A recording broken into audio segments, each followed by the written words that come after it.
Қараңыздар достар, оқырмандарым үй сатып алатын кезде осы үй сенікі деп тұратын бір факторды байқадым да. Енді ондай факторлар көп қой, соның біреуі.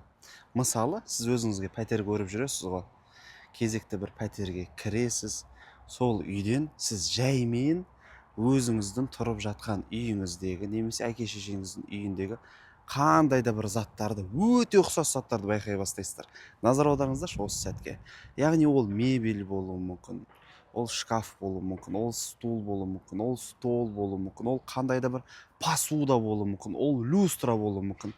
Бағана үйді көріп келе жатсыздар, үй ұнап келе жатыр. И каждый комнатасына кірген сайын сіздің үйіңізге ұқсас стол тұрады, стул тұрады, посудасы сіздердікіне ұқсас. И үйдің ішімен жаймен жүріп келе жатқан кезде екеуіңіз қосылып бір бүтін бола бастайсыздар ғой, сөйтіп жаймен жүрекпен сезе бастайсыздар. Бұл яғни дәл сіз көріп жатқан пәтер сіздікі екенінің тағы да бір белгілерінің бірі. Осыған назар аударып жүріңіздер достар. Жақсы.